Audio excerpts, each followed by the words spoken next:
During all this, Mommy Dearest is pretty oblivious. The troubles of the working mother. Seriously, it's called peripheral vision. Use it. Good. Holy crap, that thing can talk. It's mastered our booze and our language. Only total world domination can be next. Flee, children! Flee! And now I know the face of sheer horror. Wiretapping? Damn you, Bob Dole! Truly, this is the son of Jor-El. I mean, totally not a Jesus allegory. Nope. So E.T. constructs the intergalactic cell phone, and we see that the flowers are beginning to die. Could this be a sign of trouble to come? But no time for that. It's Halloween! Time to show off the joy and whimsy of childhood, and what the heck is that thing? Jeez, Stephen, I just thought we were getting over the scary parts. And yes, you still know George Lucas. Nobody cares. Lucas, darling. So into the woods we go, and E.T. decides he's had enough of this slow human bullcrap. Time to scare a child needlessly. I'll admit the effects were pretty good, especially for the 80s. And of course, this image happens to be embedded in our brains for the rest of eternity. They set up the signal beacon, which is powered by wind even. Who knew the little gray men were really green? Well, time for a more evil, invasive government. Damn you, President from Independence Day! Ooh, the LA riots. Meanwhile, Elliot is begging E.T. to consider staying with him. Again, the kid's acting here is just great. I can take care of you.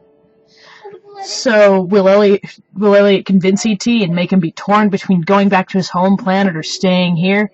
Nope, he abandons him, just like a real dad. So after losing track of E.T., Elliot goes home and begs Michael to go find him. Michael is then chased by the evil government. Damn you, Diamond Joe Quimby, you fascist bastard! But he manages to lose the tail and gets back to the forest, looks around and finds Oh yeah, this is usually shown without the establishing scene where he's breathing in water. He's supposed to look dead. And awful. Mind-scarringly awful. Fun fact, in the proposed sequel, a race of evil ETs were supposed to be albinos. Go fig. So Mom finally meets Mork and has the appropriate freakout.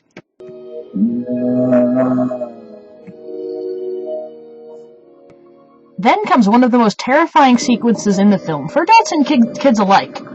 The kid in me has no idea about what's going on. The adult does, and it's even worse. I mean, well, she sums it up pretty well here. Ooh, evil lockstepping, just like with the Nazis. Well, the government quarantines the house, and we finally meet the main evil antagonist. Oh. Well, he looks nice and normal, but I'm sure he just wants to dissect E.T. and interrogate him, and... I've been wishing for this since I was 10 years old. I don't want him to die. But his being here is a miracle, Elliot. And you did the best that anybody could do. I'm glad he met you first. So he's a three-dimensional reasonable person? Wow. Way to break tradition, Spielberg. That's not easy to pull off. He genuinely cares about E.T. and Elliot. Well, I hope that made you feel good. Time for a death scene. Apparently Spielberg got real doctors since he thought actors wouldn't pull off the jargon correctly. Well, I don't know about that. All I know is that this is terrifying. And depressing. And some damn fine acting.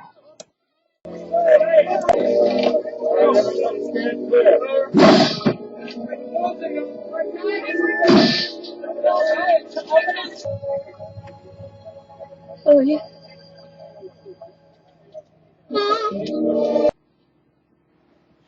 And if all that didn't make you cry, Elliot's little speech here will.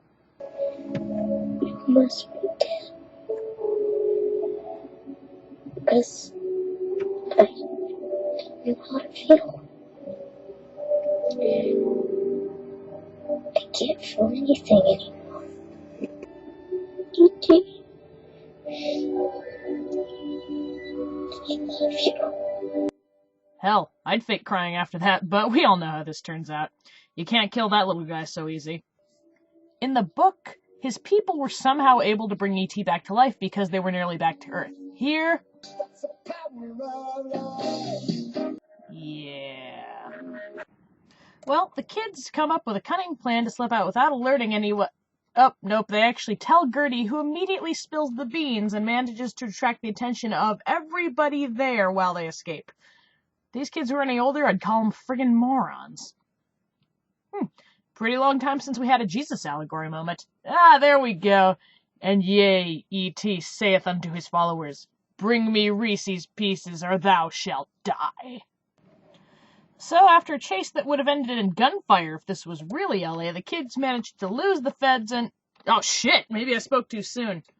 Oh wait, this is the re-release, no guns here. That'd be too harsh, and tense, and dramatic, and good. Why not just have Jaws swallow Alex Kittner whole and spit him back out at the end Jonas style, Spielberg? Whatever, it's almost over. Tell me when it's over! I said almost. So, E.T.'s people land, and the gang bid their fond farewells. Apparently, Spielberg shot this movie in order to get the realest possible emotional reaction from the actors. I've said it before, and I'll say it again. That man is a genius. And even with all the pain and misery that little creep has brought me over the years, I genuinely feel bad for Elliot here. It's impossible not to. Though every time I see the dog go up the ramp, I think the alien's about to kidnap it and do horrible Well, anyway, they let the dog go, blast off, and are never heard from again.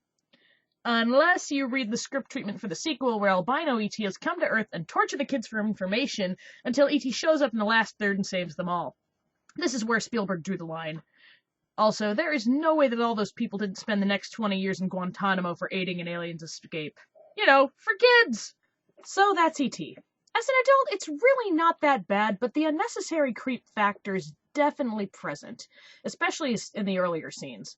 Still, it's not as bad as some movies that came out in this genre. Max and me. Just no.